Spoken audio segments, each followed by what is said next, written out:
Data entry के इस part 2 में हम दोबारा से स्टार्ट करने वाले हैं, जहाँ पे हमने वीडियो को छोड़ा था वहाँ से स्टार्ट कर रहे हैं। ठीक है, ये शीट 2 है, आपने देखा ये शीट 2 हमने बना ली थी। हमें मैक्रो को रिकॉर्ड करना है। हम जो सॉफ्टवेयर बनाएंगे उसके लिए हमें मैक्रो रिकॉर्ड करना पड़ेगा। तो उसके लिए हम क्या करेंगे, अब इसके लिए हम सबसे पहले जाएंगे डेवलपर टैब में, यहाँ पर रिकॉर्ड मैक्रो ऑन कर देंगे, स्टार्ट कर देंगे रिकॉर्डिंग करना।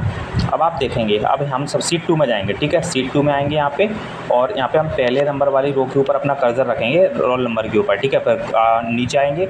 अब यहाँ पे हम एक रो इंसर्ट करेंगे। ठीक है, यहाँ पे एक रो इंसर्ट करेंगे, एक रो इंसर्ट कर लिया हमने यहाँ पे। ठीक है, ये भी रिकॉर्ड हो गया। अब आपको क्या करना है, शीट 1 में आना है और यहाँ पे आके पूरे डेटा को कॉपी कर लेना है। डेटा मतलब हमारा जो जितना भी हमने डेटा एंटर किया है 1001 रोल नंबर से लेके पास तक, यहाँ पे पूरा कॉपी कर लो। और फिर यहाँ पे शीट 2 में आके कंट्रोल ऑल्ट वी प्रेस करो। ठीक है, control alt we, paste special में आके इसको वैल्यूज़ में कन्वर्ट करके ट्रांसपोज कर देते हैं। अब जैसे हमने इसको ट्रांसपोज कर दिया, हमारा डेटा आ गया यहाँ पे। ठीक है, ठीक है, अब क्या करना है आपको, अब यहाँ पे सबसे पहले आपको है ना, ये हम यहाँ पे अपने कर्सर को ऐसे पॉइंट कर लेते हैं एक रोल नंबर के ऊपर। ठीक है, अब आपको पूरे के पूरे को सिलेक्ट कर लिया और यहाँ पे हमने फ़िल्टर लगा दिया इन पर, स्मॉलेस्ट टू लार्जेस्ट वाला। ठीक है, अब इससे क्या होगा, रोल नंबर के ऊपर आपको याद रखना है फ़िल्टर रोल नंबर के ऊपर लगेगा। ठीक है, फिर हम फ़िल्टर हम हटा देंगे वहाँ से।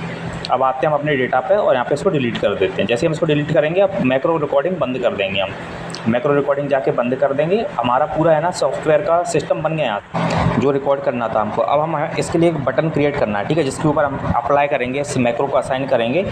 तो एक बटन क्रिएट कर लेते हैं यहाँ पे। ठीक है, एडिट टेक्स्ट में जाके मैं इस पर सबमिट लिख देता हूँ। ठीक है, इसकी थोड़ी सी फॉर्मेटिंग कर लेते हैं अच्छे से और इसको बड़ा कर लिया। ठीक है, अब इस पर असाइन मैक्रो करेंगे, राइट क्लिक करो, असाइन मैक्रो पे जाओ, यहाँ पे मैक्रो 1 को असाइन कर दो, ओके कर दो। ठीक है, अब हमारा मैक्रो असाइन हो गया। अब जैसे मैं यहाँ पे एक डेटा एंटर करके देखता हूँ, जैसे रोल नंबर में रोल नंबर आएगा 1002। ठीक है, अब उसके बाद यहाँ पे फादर्स नेम और नंबर वगैरह मेंशन कर देता हूँ मैं सारे। ठीक है, अब जैसे ही मैं यहाँ पे देखना, ये पूरा डेटा आ गया हमारा। अब मैं सबमिट करता हूँ, जैसे सबमिट करूँगा हमारे डेटाबेस में आके एंटर हो गया। ठीक है, तो इस तरीके से हम अपना डेटाबेस क्रिएट कर सकते हैं।